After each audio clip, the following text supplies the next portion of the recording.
క్రీస్తు ప్రభునందు ప్రియ సహోదరి సహోదరులారా, మనం ఈనాడు తపకాలంలో 4వ వారంలో ఉన్నాం, శనివారంలో ఉన్నాం. ఈనాటి సువిశేషాన్ని మనం చూసినప్పుడు యోహాను శుభవార్త 7వ అధ్యాయం 40వ వచనం నుంచి 53వ వచనం వరకు మనం ఆలకిస్తూ ఉన్నాం. పరిసయ్యులు, ప్రధానార్చకులు యేసును బంధించడానికి బంట్రోతులను పంపించారు. ఈ సైనికులు వెళ్ళి యేసుని యొక్క బోధలు విన్నారు, యేసుక్రీస్తు చేస్తున్నటువంటి పనులను చూచారు. వాళ్ళు ఇతడు ప్రవక్తేనని భావించి ఆయన బంధించకుండా తిరిగి వచ్చారు. మీరు ఎందుకు యేసును బంధించలేదని చెప్పి ఈ బంట్రోతులను ప్రధానార్చకులు, పరిసయ్యులు అడిగినప్పుడు, మేము ఆయనను బంధించలేకపోయాం, ఎందుకంటే ఆయన వలె ఎవడనో ఎన్నడనో మాట్లాడలేదు అని వారు సమాధానం ఇచ్చారు. అది విని పరిసయ్యులు మండిపడ్డారు. మీరు కూడా మోసపోయారా? మాలో అధికారం ఉన్నవారిలో ధర్మశాస్త్రం మీద, ప్రవక్తల ప్రవచనాల మీద ఎంతో పట్టున్న మేము, దైవజ్ఞానం కలిగిన మేమే ఆయన్ను నమ్మలేదు కదా.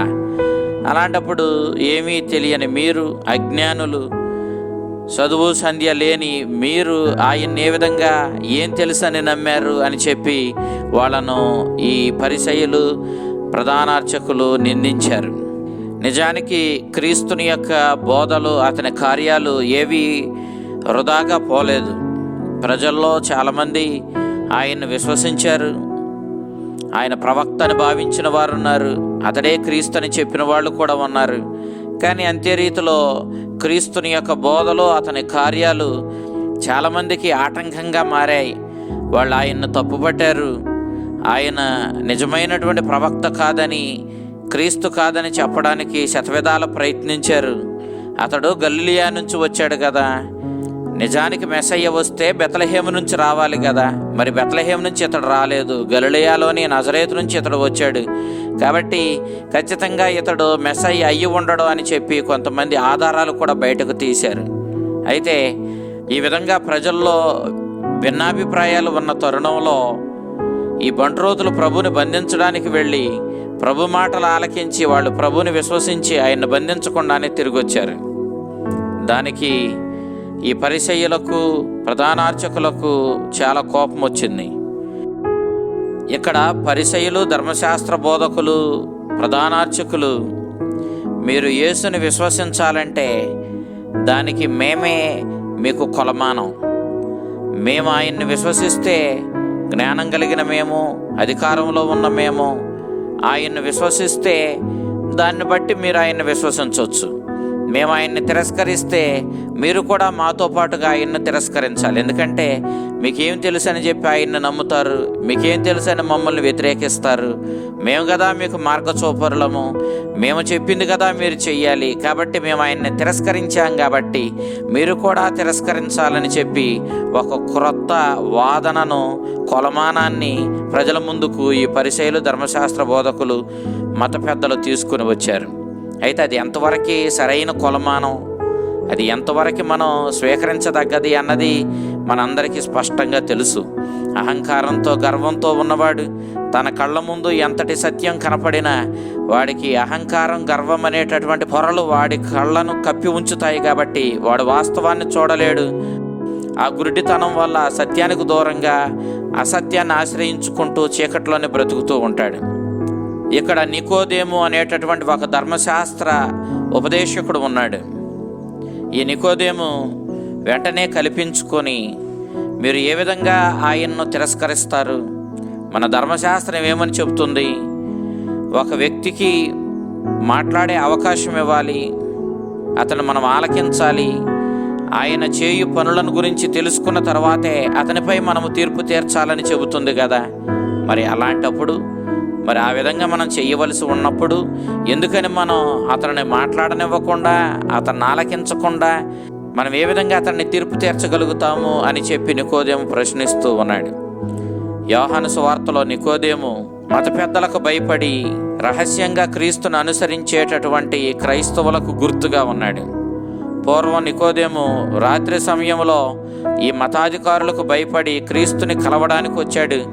రహస్యంగా రాత్రి సమయంలో వచ్చి క్రీస్తుతో మాట్లాడి వెళ్ళాడు. 3:21 యేసుక్రీస్తు నికోదేముతో తన కార్యములు దేవుని చిత్తానుసారము చేయబడినవని ప్రకటించుట కొరకు నీతిమంతుడు సద్వర్తనుడు వెలుగును ఆశ్రయిస్తాడు అని చెప్పాడు. అనగా ఈనాడు నికోదేము కొద్దిగా తనను తాను వెలుగులోనికి తెచ్చుకుంటూ ఉన్నాడు. తాను క్రీస్తు పక్షాన నిలబడి క్రీస్తు ప్రబోధించిన సత్యాన్ని విశ్వసించి తనను తాను ధైర్యంగా వెలుగులోనికి తెచ్చుకుంటున్నటువంటి ఒక క్రైస్తవునిగా ఈనాడు నికోదేము కనబడుతూ ఉన్నాడు. యోధ మతనాయకులు, పెద్దలు, ప్రధానార్చకులు యేసుక్రీస్తుని తిరస్కరించడానికి కారణం ఒకటి, యేసుక్రీస్తు నజరేతు నుండి వచ్చాడు, గలిలయ ప్రాంతం నుంచి వచ్చాడు. 1:46 మనం చూస్తున్నాం. రెండవది, అతడు పేదవాడైనటువంటి యోసేపునికి జన్మించినవాడు. 6:42 యేసుక్రీస్తు దేవుని కుమారుడు, యోసేపు అతనికి సాకుడు తండ్రి అన్న విషయం మనకు చాలా స్పష్టంగా తెలుసు. కాబట్టి ఈ రోజున యేసుక్రీస్తుని తిరస్కరించడానికి అతడు ఏ జాతి నుంచి వచ్చాడు, ఏ ప్రాంతం నుంచి వచ్చాడు, ఎవరికి జన్మించాడన్న కారణాలు చూపించి యేసుక్రీస్తుని తిరస్కరించడానికి వాళ్ళు చూస్తున్నారు. నేటికి కూడా మనము ఒక వ్యక్తి గురించి నిర్ణయం తీసుకునే ముందు, తీర్పు తీర్చే ముందు ఈ విధంగానే ఆలోచిస్తాం.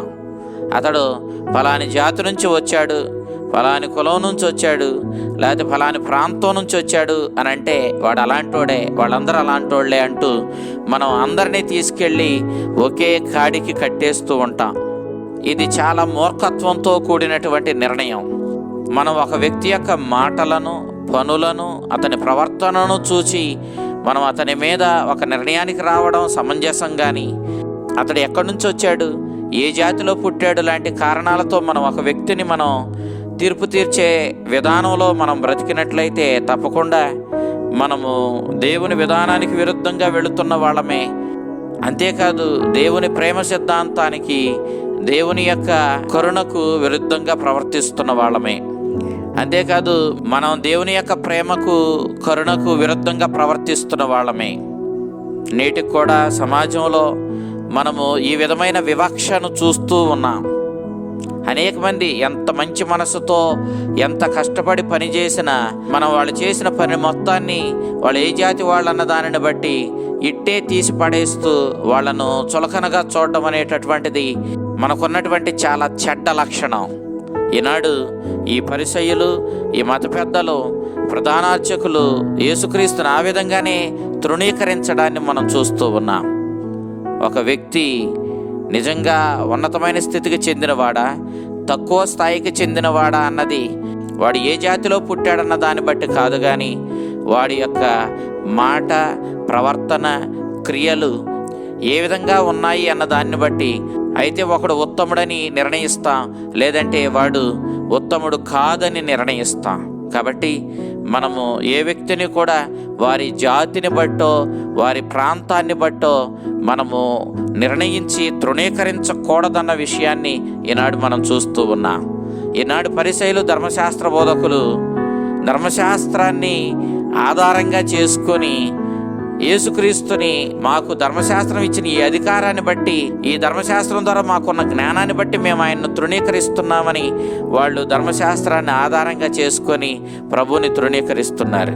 నిజానికి అదే ధర్మశాస్త్ర నియమమైన ఏ వ్యక్తినైనా తీర్పు తీర్చున్నప్పుడు అతన్ని ఆలకించాలి, అతని క్రియలను పరిశీలించాలి, అప్పుడే మనము తీర్పు తీర్చాలన్న అదే ధర్మశాస్త్ర నియమాన్ని వాళ్ళు ఉల్లంఘిస్తూ మీరుతూ ఉన్నారు, లెక్క చేయడం లేదు. కాబట్టి మనం పరిసయ్యులు, ధర్మశాస్త్ర బోధకులు, మత పెద్దలు ఏ విధంగా యేసుక్రీస్తుని తిరస్కరించే ఈ ప్రయత్నంలో, ధర్మశాస్త్రాన్ని ఆధారంగా చేసుకొని తిరస్కరించే ప్రయత్నంలో ధర్మశాస్త్రానికి విరుద్ధంగా వాళ్లే నడవడం మనం చూస్తూ ఉన్నాం. కాబట్టి మనం ఏ వ్యక్తిని కూడా వారి వారి భాషను బట్టో, ప్రాంతాన్ని బట్టో, జాతిని బట్టో మనం తిరస్కరించకుండా అందరినీ స్వీకరించగలిగి, అందరినీ ప్రేమించగలిగి, అందరినీ గౌరవించగలిగినటువంటి, దేవుని ప్రేమ కనికరం పంచగలిగినటువంటి ఆ దేవుని బిడ్డలుగా మనం జీవించాలని నేటి సువిశేషం మనల్ని కోరుతూ ఉంది. ఆ విధంగా అందరినీ స్వీకరించగలిగి,